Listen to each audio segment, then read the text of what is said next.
Hi guys, it's Christina from Pretty Distressed. In today's video, I'm going to be taking this desk that has definitely seen better days and giving it a whole new look. I'm going to be playing with epoxy to give it a marble top. You guys are not going to believe this furniture makeover, and it starts right now. This little desk has already had 2 makeovers on my channel. We got it for 40 bucks back in the day on Facebook Marketplace. But as you can see, my daughter has crafted a lot here. And she promised me she's gonna not paint anymore in her room if I make this over for her. So before we can get to any of the paint or makeover portion, we have to clean this because it is super dirty. So I'm turning to one of my favorite cleaners, Simple Green. You guys see this on my channel all the time. I really love it because it comes in a concentrated form and you can dilute it to the strength that you need. General purpose cleaning is 1 to 10, but since this is really messy, I'm doing a 1-to-1 ratio with water. You can get one of these convenient little spray bottles that I like using. This is my first time using the lemon scent, and oh my gosh, you guys, it smells so good. The lemon is really light and it has sassafras and lavender too. I couldn't believe how good it smells, but the real star is that it just cleans really well. It took all this paint and dirt and grime off of here.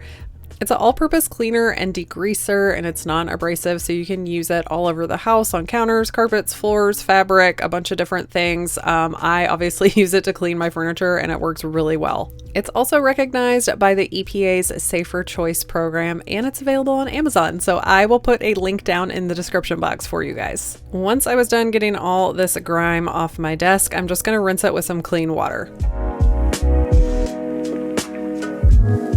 I'm giving the whole desk a scuff sand with a 220 sandpaper. I'm going to be repainting this a more on-trend pink, as well as putting epoxy on the top. So I'm just scuff sanding everything to prep it for my primer and paint.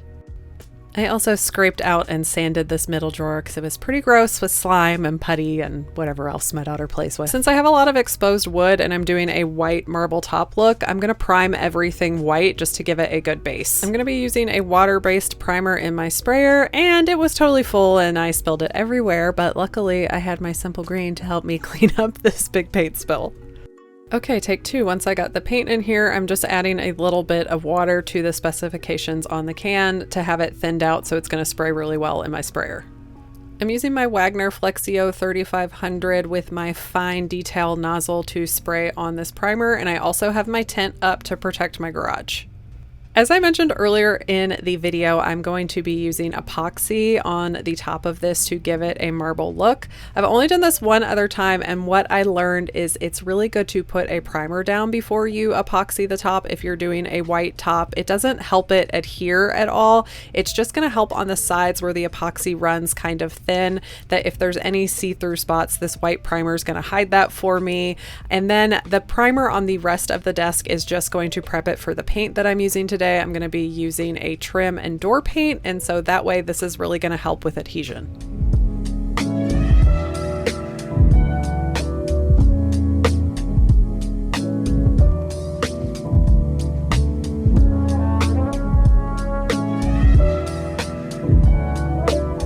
I let my primer dry overnight, and now I am taping off the top to protect it from any of that paint. I want to keep it nice and white for my epoxy pour that I'm going to do later on. I like to lay some tape down first, and then I come in with my tape and painter's plastic in one and tape that over the other section. It's just easier to work with that way. And then I'm draping this over the top to get it really nice and protected. So I have a whole can of this trim and door paint in the Sherwin-Williams Color of the Year Rendon Point, and my daughter really loves pink and we wanted to modernize it a little bit but still keep it pink, so I'm going to be using this paint. It sprays really well and you don't even have to add any water. It sprays really well without being thinned out at all, and once it dries, it's going to be a really durable semi-gloss finish that doesn't have to be top coated. So it acts like an enamel paint, but it has the qualities of a water-based paint, and it's very easy to clean up with just soap and water. Spindles are usually my least favorite part of furniture and chairs, but the sprayer made this so easy to cover really easily, and it was nice and smooth, and I didn't have any drips.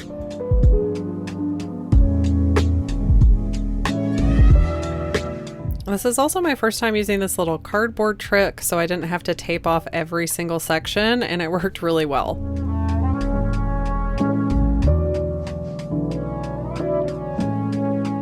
The paint marks you see on the sides of these drawers are from previous makeovers I have done on here. I have learned to be a lot neater with the inside of my furniture.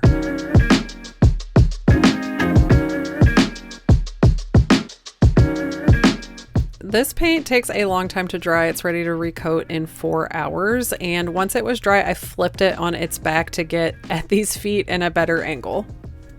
Once the second coat was dry, I'm going to remove all my plastic covering and tape from the top so I can start the epoxy process. I want to protect my floor, so I'm laying down a plastic sheeting. The epoxy will just dry on this and it will be really easy to clean up. I also need to protect the base of the desk that I just painted, so I did a layer of painter's tape under the top, and then I'm attaching my plastic drop that is attached to the painter's tape and draping it all the way down the desk. Okay, now it's time to have some fun. This is the TotalBoat Epoxy White Marble Effect Countertop Kit. It comes with everything you need to do the marbling process here. It even comes with a heat gun. This is a great cost savings compared to purchasing all these items separately, but you definitely could purchase them separately. But it comes with the pigments, the epoxy, the stirring cups, the spreaders, everything you need. To prep my surface for the epoxy, I am just giving it a sand with a 220 sandpaper, and then I'm going to clean it off with some acetone. You can also use denatured alcohol. This is just really great to get all that residue off, and it won't affect the epoxy. Next up, I'm going to measure my surface to see how much epoxy I need to mix up. TotalBoat has this great tool that you can use called their epoxy calculator, and it's going to tell you exactly how much epoxy you need to mix up. I'm just putting the length and width in here, and then the seal coat is going to be 1/16 inch, and it will give me the exact amount I need to mix up. And for me, it's going to be a little under 1.5 quarts. So I'm starting with part A, and I'm going to pour this into my mixing container. These markings on the side of the container make it really easy to pour in the correct amount. Once I get this part A in there, I'm going to grab part B and do the exact same amount. So I'm doing 24 ounces of part A and 24 ounces of part B. Once I got that in there, I'm just using a stirring stick, and I'm going to stir this for 2 minutes. You want to make sure that you're scraping the sides and the bottom to get it really mixed well together. Don't stir too fast because that's going to get a lot of air bubbles in there. Once you stir that for 2 minutes, you're going to move that to a clear container. This is just going to help everything mix really well. You don't want to use that stick and scrape the sides at all because you might have some parts of the epoxy that is not mixed. So just pour and move on. Once I got that transferred to a clean container, I'm going to mix it for 2 more minutes. After the 2 minutes, I'm ready to put in my pigment disbursement. Mine is white to give it that marble look. You just want to add this a drop at a time and stir it in well. You want this to look white and opaque, so just keep mixing it in until you get it where you want it.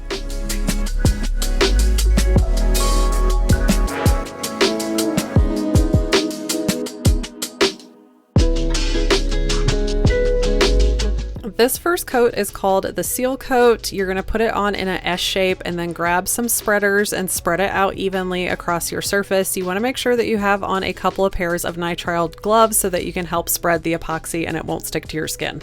I'm using one of the yellow spreaders that comes in this kit to initially spread out the epoxy across the surface.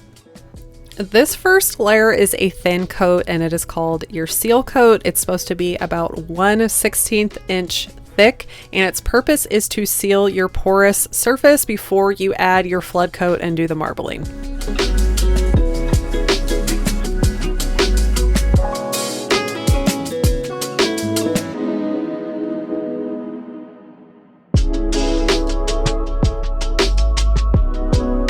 Next, I'm going to grab this specialty spreader with these teeth in it. You should definitely add this to your order because it really helps spread out the epoxy, but it leaves some behind because it has that teeth, and these lines will just disappear as the epoxy is kind of spreading out and setting. So it's a great way to spread it and not have, dips or grooves in your epoxy. It's going to make everything really even.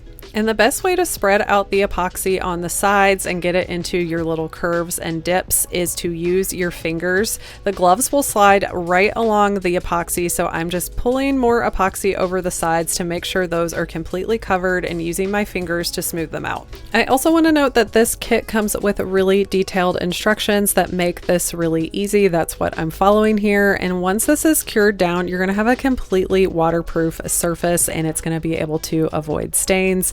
It's going to be really durable, and I think it's going to be a lot better for my daughter.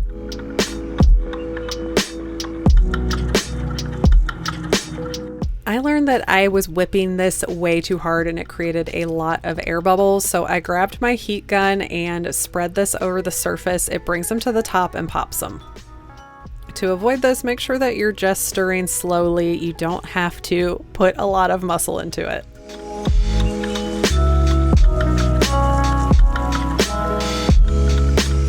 As the epoxy started to cure, I grabbed one of these scrapers to scrape off all these little drips that you'll get. These are way easier to get off at this point than have to sand them down once it's dry. This coat needs to be tack free before you can add your second flood coat. It can take anywhere from 4 to 8 hours.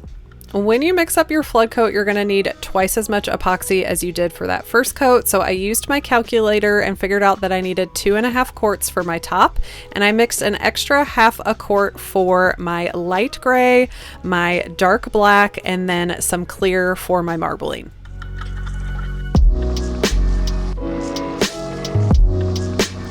I mixed in that white pigment just like I did on the first, but in this coat I'm adding a little bit of silver pearl to give this coat some sparkle.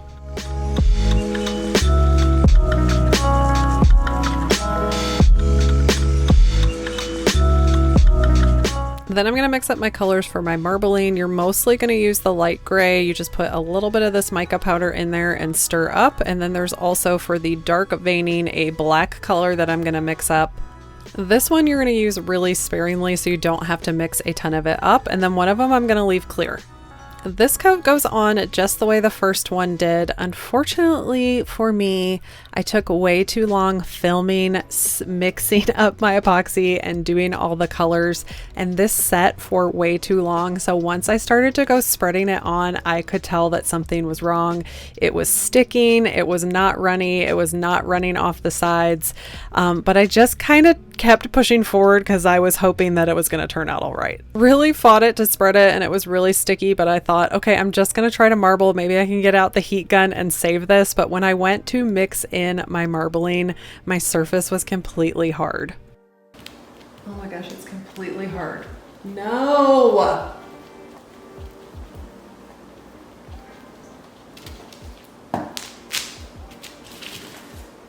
How did that happen?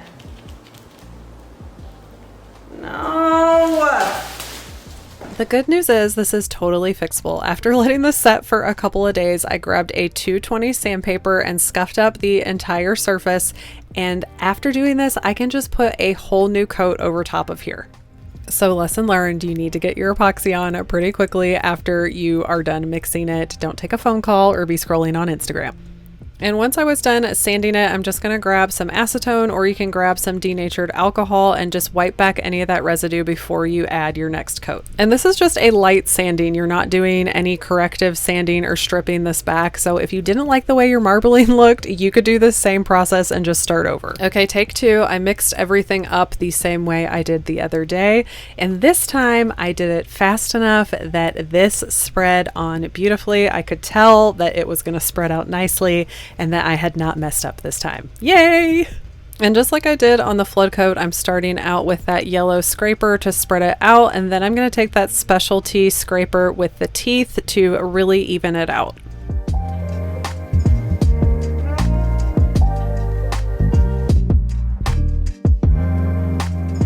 Once you get your flood coat all spread and even, it's time to add the marbling. So I am starting with the light gray color because that's the one you want to use the most. You really want to go really sparingly with the black. Last time I did this, I didn't use the black at all, but I'm going to use it a little bit this time. So I am just starting off doing that. I'm following that line with a little bit of clear because it's going to help it not feather out and mix so much. So anytime you put the light gray down or the black, you want to put a clear right on top of that as well. When you're doing your lines, you want them to look as natural as possible. So I like to run them on a diagonal like this. And here I am finally grabbing that dark, and I'm just putting a little bit of the black right here. And I'm going to put a little bit over here. And that's all the black that I did. That's all the black I'm going to do. Last time I did this, I didn't do any black.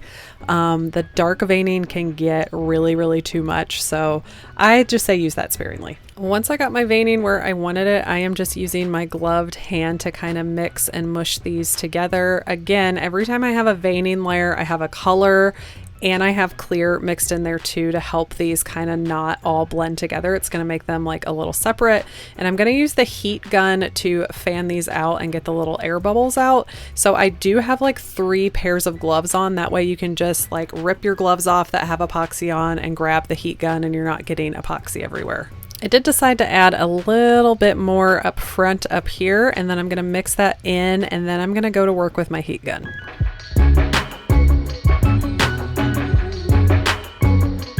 When you mix this veining in, it's going to create bubbles in your epoxy. So you want to grab your heat gun, put it on the lowest setting, and kind of just fan it back and forth over your surface. You don't want to leave it in one area for too long because it can scorch the surface and make little divots. But this really helps pop all those little bubbles and just blend everything together. And I forgot to record this, but I did the same process that I did earlier where I let this cure for a little bit and then I scraped off the little drips that were coming. It's just going to be easier to do that now than to have to sand them down later. So I finished this up around 2 o'clock, and by the next morning, everything was really dry and hard. I love how easy this peels off up of the plastic. It's definitely why you want to protect the furniture and the floor that you're working on. This unfortunately is where I ran into another snag because I used that heat gun so much on freshly painted furniture.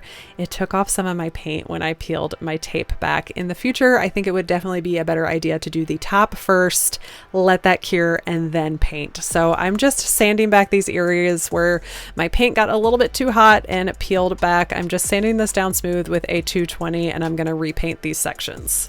Lucky for me, this paint has a really good coverage and was able to cover up my mistakes with just one coat. And I used some very delicate tape and some plastic to protect the top so that beautiful marble top does not get any paint on it. Once this was dry, I was finally ready to put this back together, and I'm just using the same hardware that I originally had on here.